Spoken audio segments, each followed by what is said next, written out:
एक शांत हरे भरे गांव में एक मेहनती व्यक्ति रहता था। उसका नाम था हरिराम। हर सुबह वो अपने कंधों पर लकड़ी का एक डंडा रखता, जिसमें 2 मिट्टी के घड़े बंधे रहते थे, और वो नदी से पानी भरने निकल जाता। इन 2 घड़ों में पहला घड़ा बिल्कुल सही सलामत, बिना किसी दरार के था, और दूसरा थोड़ा टूटा हुआ, जिसमें एक लंबी पतली दरार थी।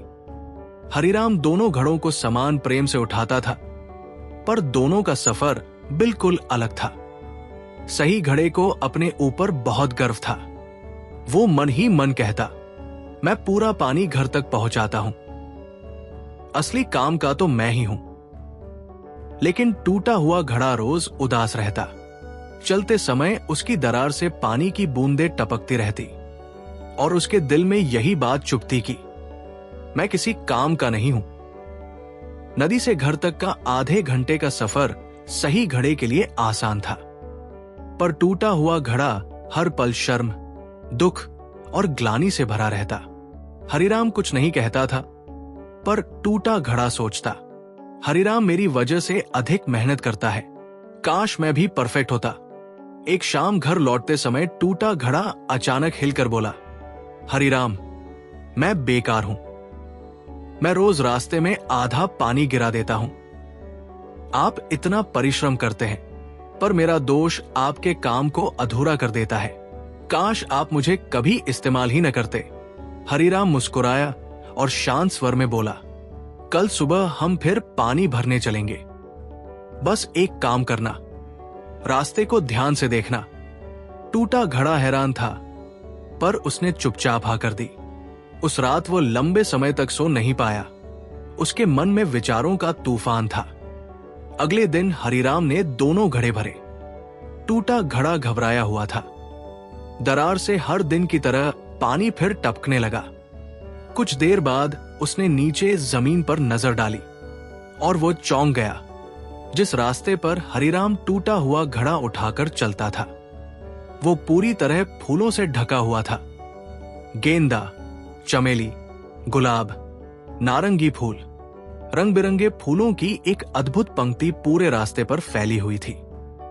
टूटे घड़े ने आश्चर्य से पूछा, ये सब कैसे? यहां इतने फूल कैसे उगाए? हरिराम हल्के से हंस पड़ा और बोला, मैं जानता था कि तुम्हारी दरार से रोज पानी टपकता है, इसीलिए मैंने इस रास्ते पर फूलों के बीज बिखेर दिए थे। पिछले 2 सालों से तुम ही हो जो इन फूलों को पानी दे रहे हो। टूटा घड़ा स्तब्ध रह गया। आंखों में नमी लिए उसने पूछा, तो क्या मैं सच में किसी काम का हूं? हरिराम ने प्यार से उत्तर दिया, बेकार तो सिर्फ नजर का भ्रम होता है। तुमने गांव का सबसे सुंदर रास्ता बना दिया है। उसकी दरार से टपका हुआ पानी किसी नुकसान का कारण नहीं था, वो तो नई जिंदगी का कारण था। कुछ ही हफ्तों में हरिराम का खिलता हुआ फूलों भरा रास्ता पूरे गांव की शान बन गया।